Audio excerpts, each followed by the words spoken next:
Well, hello and welcome to Anxiety Simplified Podcast, now ranked in the top 20 of on speed spot for anxiety relief and psychological podcasts. I am your host, Joanne Williams, a 30-year licensed mental health professional, combining interesting science and psychological, practical, everyday tools to reduce anxiety in every podcast. In today's show, we're exploring the art of engaging in conversations, how to connect without performing. And there is a handout below the show notes that are conversation starters to help you get over anxiety in social situation, or maybe it's networking for work. Because have you ever walked away from a conversation, replaying it in your head, what you should have said, or feeling invisible, awkward, or exhausted from trying too hard? Many people think being engaging means being interesting, clever, or impressive.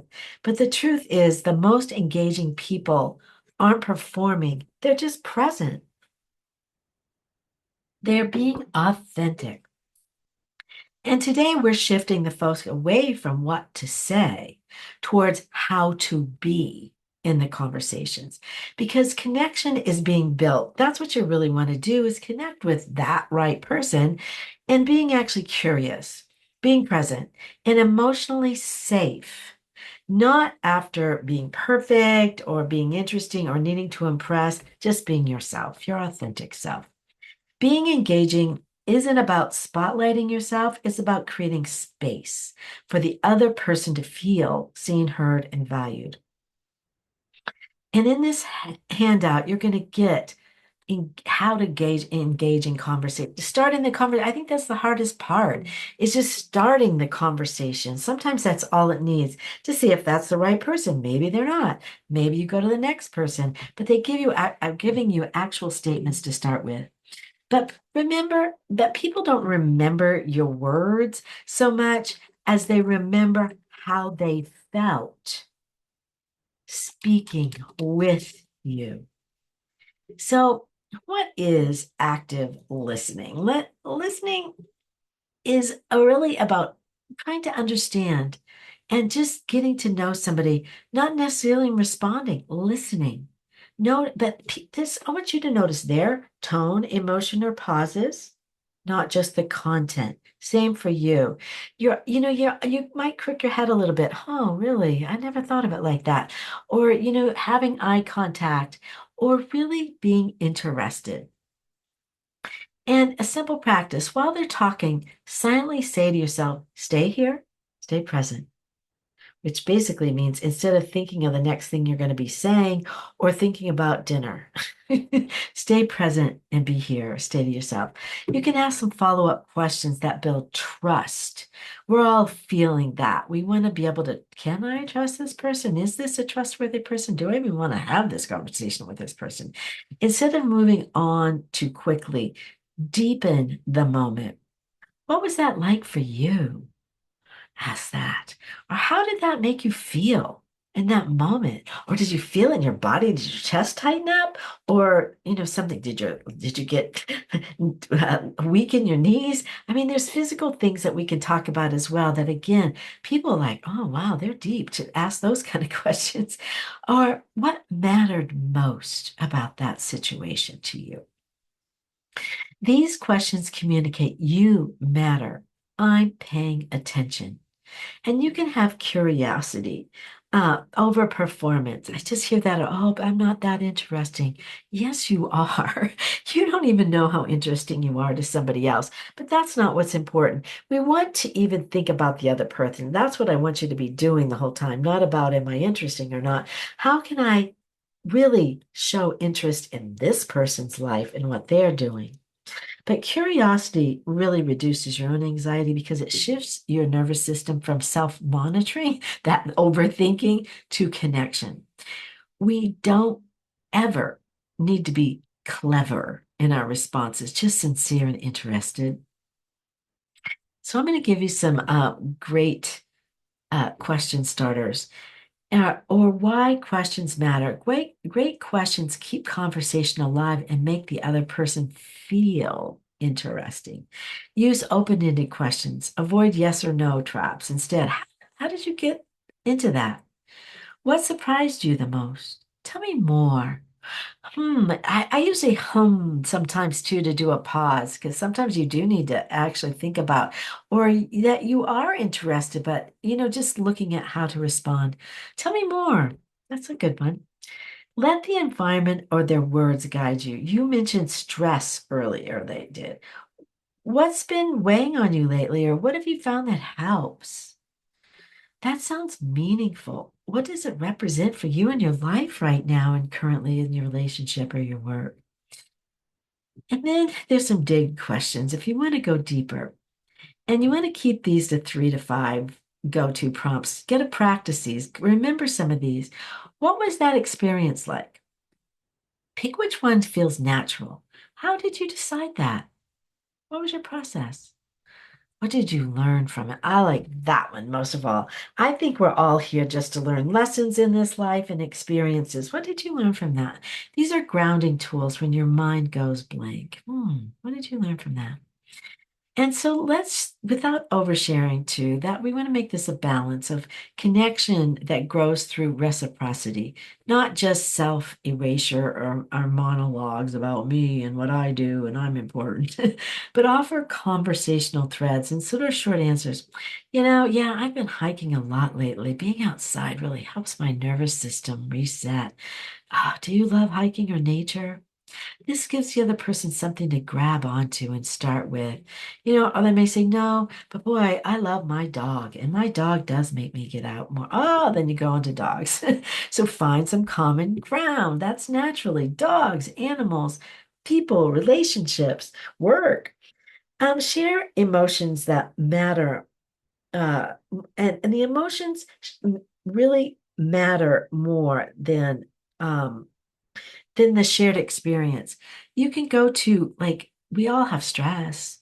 We have pride. My kids did this. Oh my God, my dog won this award. Or, my kids did this. Or about uncertainty. I know, these uncertain times, they make me think, do I really want to listen to the news about fearfulness or do I want to go more inward? You a meditator? I found that super helpful, quieting this overthinking, fearful mind. That's what helps me grow.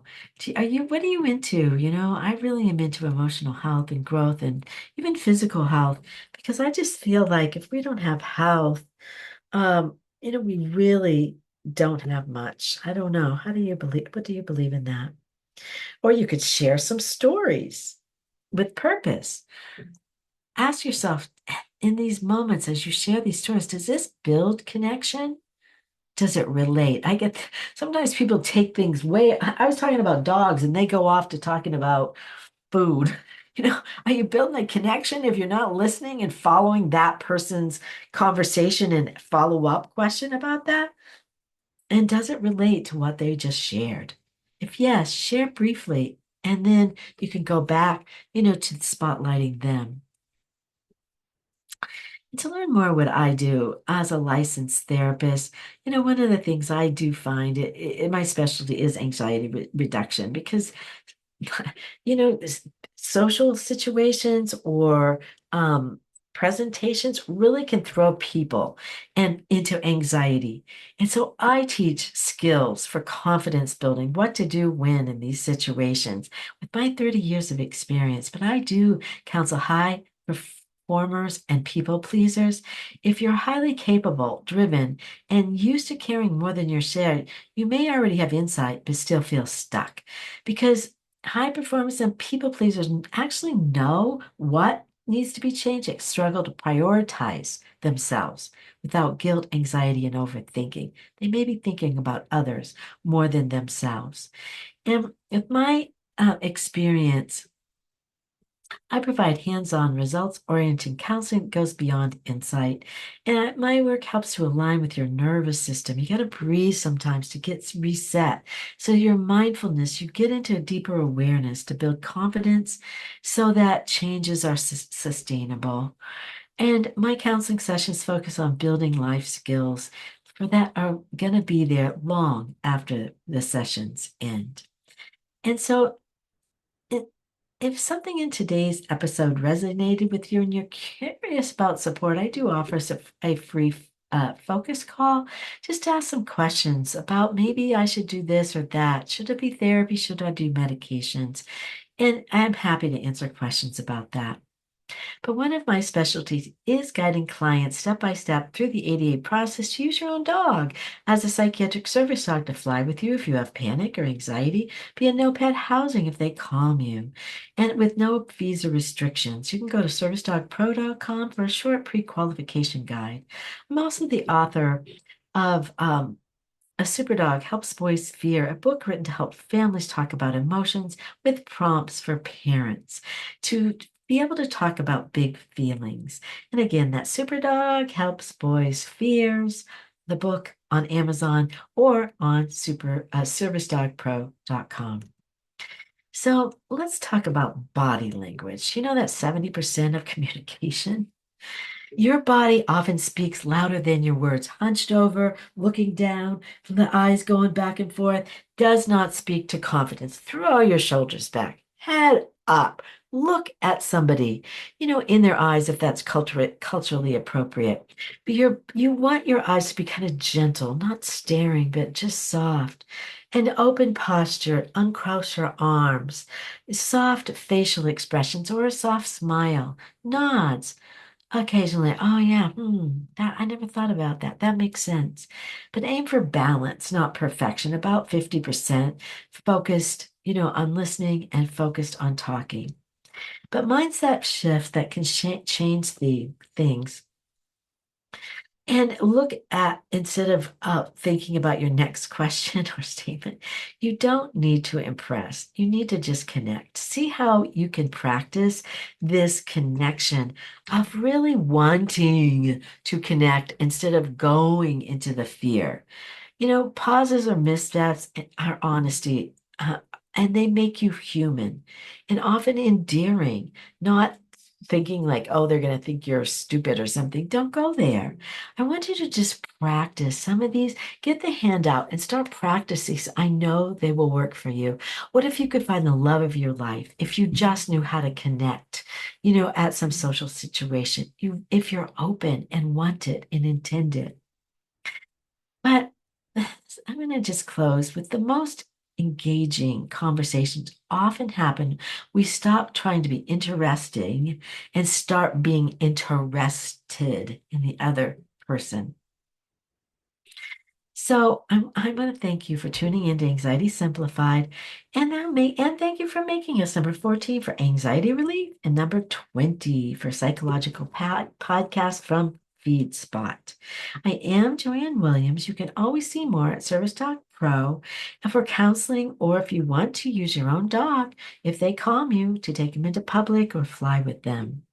And please share this episode with somebody who think in that handout for sure. If you think it's going to help somebody to be more curious about a conversation or more interested, in somebody. But really, I hope until next time, breathe through this. Breathe natural, calming in your nose and out your mouth, maybe a few times before you go in to feel grounded and trust your authentic self. I do have a YouTube channel called Anxiety Simplified Podcast. Or for more information for counseling, you can go to servicedogpro.com.